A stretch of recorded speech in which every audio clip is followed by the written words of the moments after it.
So, yo, we're here with Brian Zane. Boom. Brian, you had some choice words for this WWA tour that we did back in the day. And Disco saw the video. I don't know who wants to start this off first. So Jojo, the producer, brought you up, and I kind of like when he said he was going to have you on his show, and I was like, who? Because I didn't know who you were, right? So, explain what you do to people that don't know you. Okay, well, first off, I get that a lot when people don't know who I am. But no, I run a YouTube channel called Wrestling With Wregret, and the best way I can describe it is it's kind of like a video version of WrestleCrap.com, or it's kind of like the Nostalgia Critic or Angry Video Game Nerd, but with professional wrestling. It's that genre of, angry, nerdy critic on YouTube. And the reason I started that channel like about 5 years ago was because, there are all these different genres being talked about with that format, like movies and comic books and music, but nothing about wrestling. And so I kind of wanted to take kind of a lighthearted approach at things in wrestling, in particular over the last 30 years, that, are kind of the silly angles and storylines and characters over the years. And one of the things I covered earlier this year, I think it was earlier this year, was World Wrestling All-Stars. And when I researched it and did a video on it, it was kind of fascinating to learn about, because I kind of heard about it, when it was happening, but I didn't dedicate much time into it. But then looking back at it, this is really fascinating, because it's kind of like this interesting time capsule between WCW and TNA, and this is how it transitioned essentially from a lot of WCW people to TNA people. So that's kind of my biggest takeaway from it. But there were some funny things about World Wrestling All Stars that I think that I thought, I can make a joke about this. And that's kind of all I do. I take moments in wrestling, and I give credit where it's due, but I also I razz them when it's also due. Now it was funny because they said you threw some shade on me, saying that because I wasn't as good an announcer as Jerry Lawler or something. Everything. So I watched this, okay, and I wanted to bury it, but I got to be honest with you, I thought it was very entertaining. Oh, thank you. I thought I was very the production, the way it was produced and edited, I thought was very professionally done. And the only thing I was going to do was make fun of the fact that I do Vince Russo's podcast, and Jeff Lane has toys in the background because he's obviously in the room that he grew up in at his mom's house. And they said I saw you have toys in the background, but you do not. It's not your old house, and you're not living with your parents, and so you have your own place. Is that accurate? Yes, that is correct. I want to clear the air right now because I know Why do you have toys? Why do you have toys in your room? Because it's just I like collecting things, and I think that's kind of like the archetype, that the archetypal background of nerdy reviewers is to have kind of memorabilia and trinkets. I do like to collect wrestling memorabilia. I've got things that aren't just toys in my collection, but they don't show well on TV like an action figure or something like that would. But that is true. I do not live with my parents. I live in a house that I own with my wife and children. I am not a virgin, as some people would like to claim I am. This is just my office. I know how to shoot and edit and direct and stuff.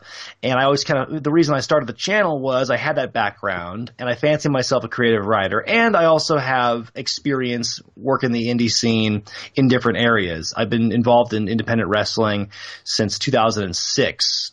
First as a wrestler, but I was terrible. And so then I became a manager. What was your gimmick name? What was your wrestling name? Brian Zane. That was my name. Oh, that's very creative.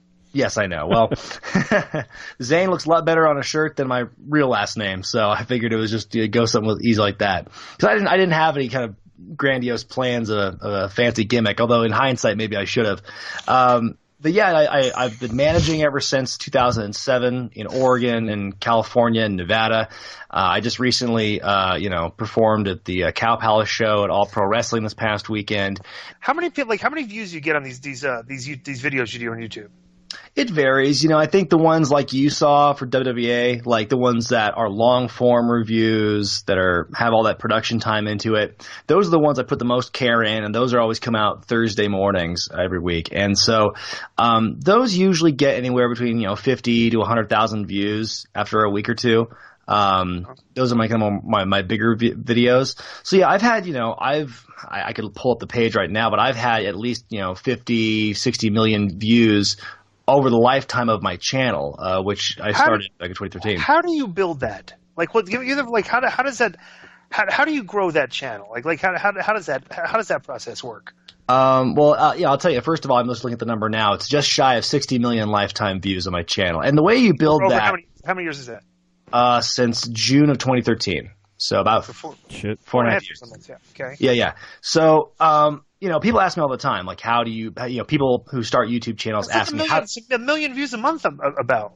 I average about 2 million views a month now. Yeah. 2 million views a month. So how were you able to make that jump from, was there a certain formula? Is there a certain formula that you figured out?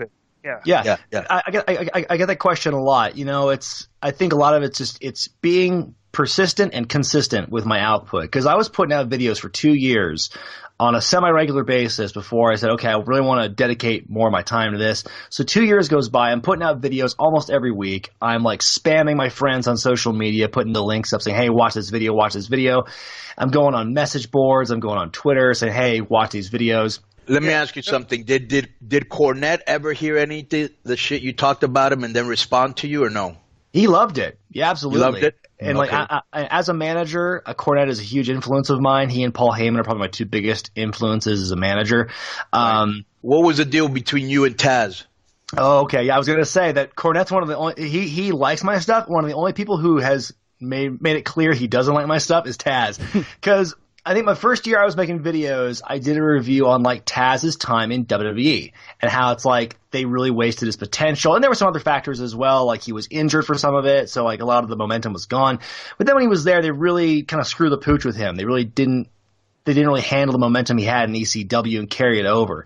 And I think it's common knowledge that that's kind of like how it went, but I think the only person who disagrees with that is Taz, because I made this video and I wasn't trying to bury Taz. I was saying, here's what happened, and you get viewers can make their own decisions.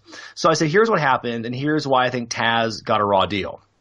So then years go by, like 3 years after I make this video, and Taz DMs me on Twitter. He goes, geez. Like, that was his opening text, was him going, geez. And I'm like, I'm driving to Vegas this time. I'm going to Money in the Bank this day. I see this thing on my Twitter. I'm like, what is going on?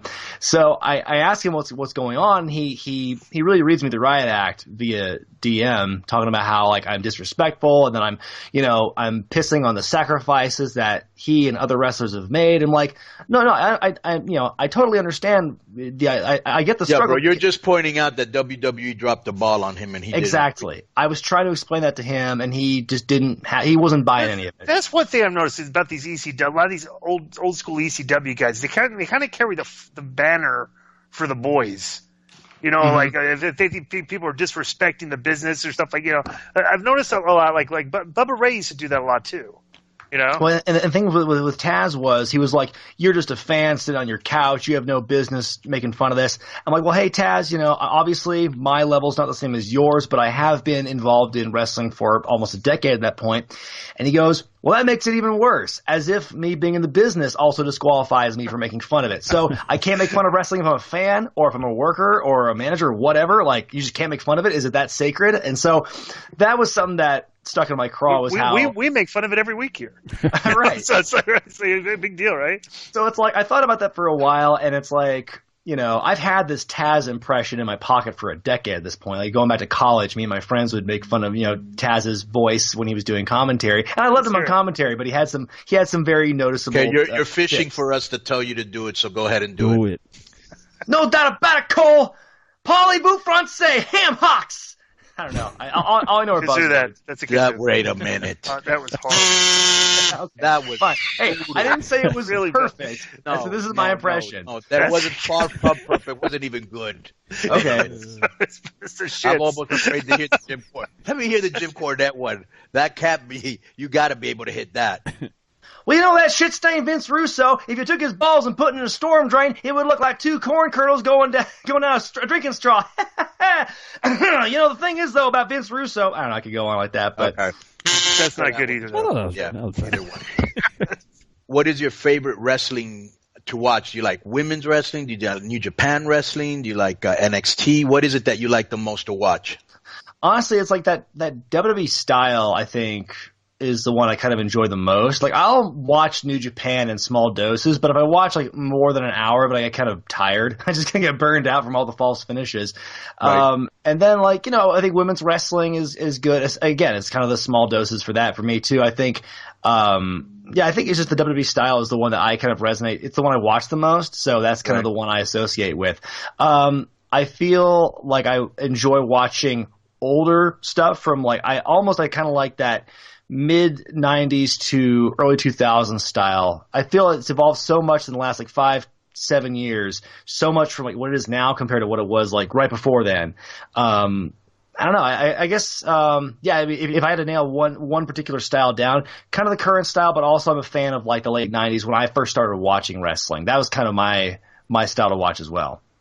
Right. Who were your favorites? Well, you guys, of course. Now, nice. But, all right, you know what? Here we go. I'm sorry. Thank you. I deserve that one. Yes. I think the ones I really gravitated toward at first when I started watching, I was a brooding teen when I first started watching wrestling. So like seeing Kane and Mankind, like the tortured souls, were characters I got behind. That's a tortured soul. Raven. Who? Raven. Oh, Raven. Yes, I liked Raven's character as well. Let's see here. I'm trying to think who else I enjoyed watching at the time. And like the DX stuff. That was like when they had the five man group, and so that was kind of like I enjoyed their shenanigans and all that stuff. Again, because I was their target audience. Austin was someone I enjoyed as well. Again, I did at that time. I flipped a lot between WCW and WWF. But I did gravitate more toward the latter. But with WCW guys, I did enjoy like all the mid carders. I enjoyed watching Jericho and Raven and Konnan and stuff like that. And that was kind of that was the stuff I enjoyed more in WCW than what the main event was putting out at the time. Who have you buried that you kind of regret? It was kind of like a little harsh here. I kind of buried Russo a little too hard. Like it was kind of a sequel to my Cornette video. I did a Vince Russo faux infomercial. Feel free to bury him on our show, though. That's true. He's on the world infamous. Have you ever heard of the disco list, which you're actually on? Yeah, I am aware of the list. Yes. Okay. Russo's on four different ways, from his singing to his Twitter followers. Yeah. He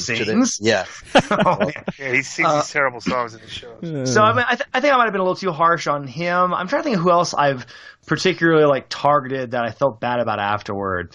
I'm not sure. You now feel bad after meeting the DI and 1 day or 2 days after his birthday, burying him on your video, saying that the lack of announcing had really gone down the quality. Well, I wasn't. Or do you stand by? I was making an observation. I wasn't trying to bury anybody there. Well, except for maybe Mark Madden, but. Oh shit.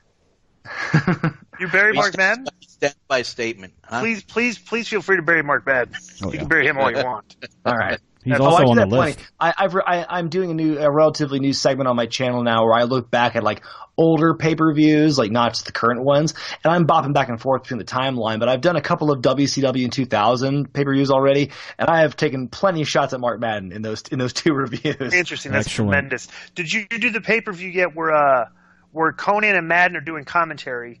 And they open up the pay-per-view, repeating the line, "We've got it like that," like 15 times in like the first 5 minutes. No, did you ever see that one?